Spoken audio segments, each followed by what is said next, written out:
Welcome to Colorado Stories. آج کی story ہے شداد کے بارے میں، جو کہ بہت ہی انٹرسٹنگ سٹوری ہے. اسے آخر تک ضرور پورا دیکھیے گا، اور اگر ویڈیو پسند آئے تو اسے لائک ضرور کریے گا. اور جن لوگوں نے ابھی تک چینل کو سبسکرائب نہیں کیا ہے ان سے گزارش ہے کہ پلیز چینل کو سبسکرائب کر لیں اور ساتھ ساتھ بیل آئیکن کو بھی پریس کر دیں تاکہ آنے والی ہر ویڈیو کا نوٹیفیکیشن آپ کو مل سکے. گہرے سمندر میں ایک چھوٹا سا جہاز اپنی منزل کی طرف رواں دواں تھا. جہاز میں بہت سارے مسافروں کے علاوہ ایک عورت بھی سوار تھی. پرسکون سمندر میں اچانک لہریں اٹھنا شروع ہو گئیں اور ساتھ ہی ہوا بھی تیز چلنے لگی، اور دیکھتے ہی دیکھتے ہوا نے طوفان کا رخ اختیار کر لیا. تیز لہروں کی وجہ سے کشتی ادھر ادھر ہچکولے کھانے لگی. سبھی مسافر حیران پریشان یہ سوچ رہے تھے کہ اچانک ہی کیا ہو گیا کہ خوشگوار موسم نے اچانک ہی اپنا مزاج بدل لیا. مگر طوفان تو بڑھتا ہی جا رہا تھا اور مسافر اپنی اپنی زندگی کی دعائیں مانگ رہے تھے، لیکن اللہ تعالیٰ کو کچھ اور ہی منظور تھا.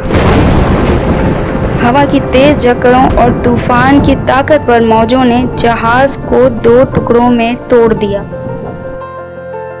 اور وہ عورت جو باقی مسافروں کے ساتھ ساتھ اس جہاز میں سوار تھی وہ طوفان کی دہشت سے بے ہوش ہو چکی تھی اور جہاز کے ایک ٹوٹے ہوئے تختے پر پڑی تھی، اور وہ تختہ سمندر کی تیز لہروں کے سہارے بہتا جا رہا تھا. اسی حالت میں اس کے ایک بیٹے کی پیدائش ہوئی، اور پیدائش کے اگلے ہی لمحے اللہ تعالیٰ کے حکم سے اس عورت کی روح قبض کر لی گئی. ماں تو مر چکی تھی، وہ بچہ بے سر و سامانی کی حالت میں اکیلا تختے پر پڑا رہا، اور وہ تختہ کئی دنوں بعد اللہ کے حکم سے کنارے پر جا لگا. کنارے پر موجود ایک مچھیرے نے جو یہ دل سوز نظارہ دیکھا کہ ایک بچہ تختے پر پڑا کنارے کی طرف آ رہا ہے اور ایک عورت اس پر مری پڑی ہے، تو اس نے لپک کر بچے کو اٹھا لیا اور اس کی ماں کو وہیں قریب میں ایک گڑھا کھود کر زمین میں دفن کر دیا اور بچے کو اپنے ساتھ گھر لے آیا. مچھیرا جب بچے کو لے کر اپنے گھر پہنچا تو اس کی بیوی دیکھ کر بہت خوش ہوئی، کیونکہ ان کے ہاں کوئی اولاد نہیں تھی. انہوں نے بچے کا نام شداد رکھا. مچھیرا اور اس کی بیوی شداد کی لاڈ اور پیار سے پرورش کرنے لگے، یہاں تک کہ وہ 7 سال کا ہو گیا. اتنی کم عمر میں ہی شداد نہایت ذہین، عقل مند اور چالاک بھی تھا. ایک روز گاؤں کے باہر شداد بچوں کے ساتھ کھیل رہا تھا کہ اچانک ہی شور اٹھا کہ بادشاہ کی سواری آ رہی ہے. یہ سنتے ہی سارے بچے بادشاہ کے ڈر سے بھاگ گئے، لیکن وہ بچہ یعنی شداد وہیں قریب میں ہی ایک ٹیلے کے پیچھے چھپ کر بادشاہ کی سواری اور شاہی لشکر کا نظارہ دیکھنے لگا، یہاں تک کہ تمام لشکر گزر گیا.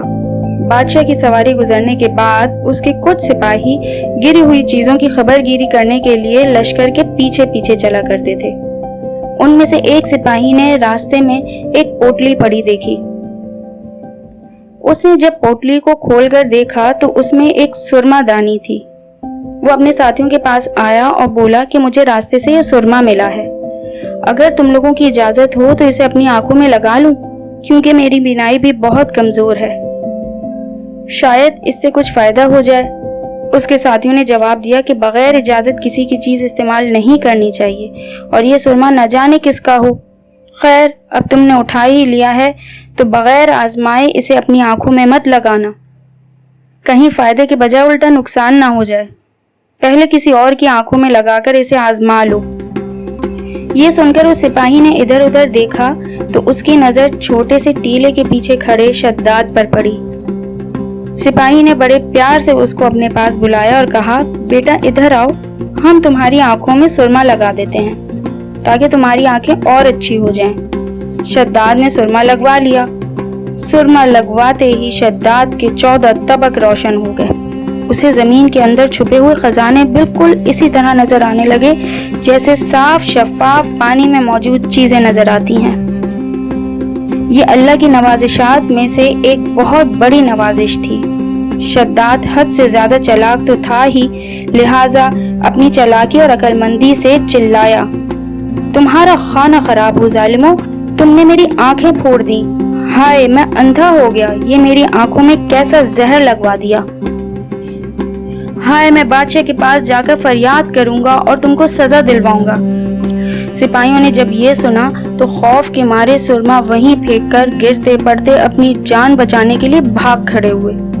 شداد اپنی چالاکی اور سپاہیوں کی بزدلی پر بہت ہنسا اور سرما دانی لے کر اپنے گھر آ گیا اور اپنے والد کو سارا واقعہ سنایا۔ مچھیرا اپنے بیٹے کی ہوشیاری سن کر بہت خوش ہوا اور بولا، رات کو جب سب سو جائیں گے تو ہم اپنے بھروسے کے مزدوروں کے ساتھ اس جگہ چلیں گے جہاں پر تمہیں خزانہ نظر آیا تھا۔ ہم وہاں سے کھود کر خزانہ نکال لیں گے اور اپنے گدھوں اور خچروں پر لاد کر خزانے کو لے آئیں گے۔ اسی طرح شداد نے بہت سا مال و دولت اور ہیرے جواہرات اکٹھے کر لیے تھے۔ شداد کے باپ نے گاؤں والوں کو آئے دن دعوتیں کر کر کے اپنا دوست اور اپنا ہمدرد بنا لیا تھا۔ اسی طرح وقت گزرتا گیا اور شداد مزید سے مزید خزانے کا مالک بنتا گیا۔ وقت گزرنے کے ساتھ ساتھ جب شداد تھوڑا بڑا ہو گیا تو شداد نے گاؤں کے سردار کو قتل کر دیا اور اس کی جگہ پر خود سردار بن بیٹھا۔ ہوتے ہوتے یہ خبر دوسرے حاکموں تک پہنچی۔ انہوں نے شداد کو سزا دینے کا ارادہ کیا۔ اس سے پہلے کہ وہ کچھ کر گزرتے، شداد نے بھی اپنی ایک فوج تیار کر لی اور ان حاکموں اور فوجداروں سے مقابلہ کیا اور اپنی ذہانت اور بہادری سے سب حاکموں کو ایک ایک کر کے ہلاک کر دیا۔ اس طرح بڑھتے بڑھتے شداد کی بادشاہت کئی ملکوں میں پھیل گئی اور تمام امیر، حاکم اور سردار اس کے تابع بن گئے۔ اس نے بے پناہ خزانے تو جمع کر ہی لیے تھے اور اپنا لشکر بھی اتنا وسیع اور طاقتور بنا لیا تھا کہ ہر طرف اسی کا حکم چلتا تھا۔ اپنی طاقت اور بہترین حکمت عملی کے ذریعے اس نے اپنی سلطنت کو کمال عروج پر پہنچا دیا۔ کسی بھی انسان کو اتنی طاقت نہیں تھی کہ اس کا مقابلہ کر سکے، اور اپنی اس طاقت اور مال و دولت کی وجہ سے وہ اس قدر غرور اور تکبر میں مبتلا ہو گیا تھا کہ اس نے خدائی کا دعویٰ بھی کر دیا۔ شداد کا تعلق قوم عاد سے تھا اور یہ قوم احقاف کے علاقے میں آباد تھی۔ احقاف اونچے اونچے لمبے ٹیلوں کی سرزمین کو کہا جاتا ہے۔ یہ علاقہ یمن کے درمیان بکھرا ہوا تھا۔ قوم عاد 8,500 سال سے اس جگہ آباد تھی۔ اللہ تعالیٰ نے انہیں سرسبز کھیتیاں بھی دے رکھی تھیں، جانور بھی، پانی بھی اور وافر خوراک بھی۔ ان ساری نعمتوں کی فراوانی نے انہیں بھٹکا دیا تھا، جبکہ اللہ تعالیٰ نے انہیں بے پناہ قوت سے نوازا تھا۔ قوم عاد کا ایک ایک شخص تقریباً 12 گز لمبا قد رکھتا تھا اور بڑے بڑے پتھروں کو ایک ہی ہاتھ سے اٹھا لیا کرتا تھا، لیکن ان سب کے باوجود وہ اللہ تعالیٰ کے باغی ہو گئے۔ ان کی ہدایت کے لیے اللہ تعالیٰ نے حضرت ہود علیہ السلام کو بھیجا۔ وہ انہیں تبلیغ کرنے لگے، لیکن قوم عاد ان کا مذاق اڑانے لگی۔ یہ قوم شرک سے پیچھے ہٹنے کو بالکل تیار نہیں تھی اور شداد اس قوم کا بادشاہ تھا۔ وہ ایک وسیع سلطنت کا حکمران بن چکا تھا۔ حضرت ہود علیہ السلام نے اسے بھی سمجھانے کی بہت کوشش کری، لیکن اس کا دل بند تھا۔ دونوں کے درمیان مکالمہ ہوا۔ شداد نے حضرت ہود علیہ السلام سے پوچھا کہ اگر میں ایمان لے آؤں تو مجھے کیا فائدہ ہوگا؟ حضرت ہود علیہ السلام نے فرمایا کہ تم پر جنت حلال ہو جائے گی۔ شداد نے پوچھا جنت کیا ہے؟ حضرت ہود علیہ السلام نے اسے جنت کا پورا نقشہ بتایا اور تفصیل سے جنت کے بارے میں ہر ایک چیز واضح کر دی۔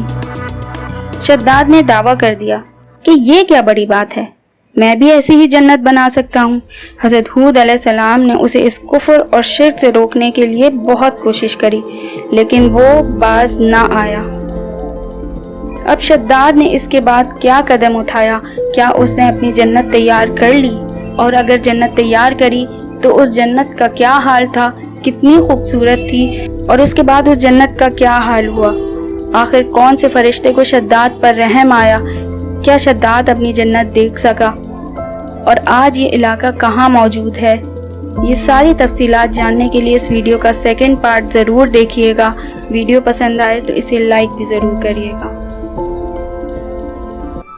Like, share and subscribe.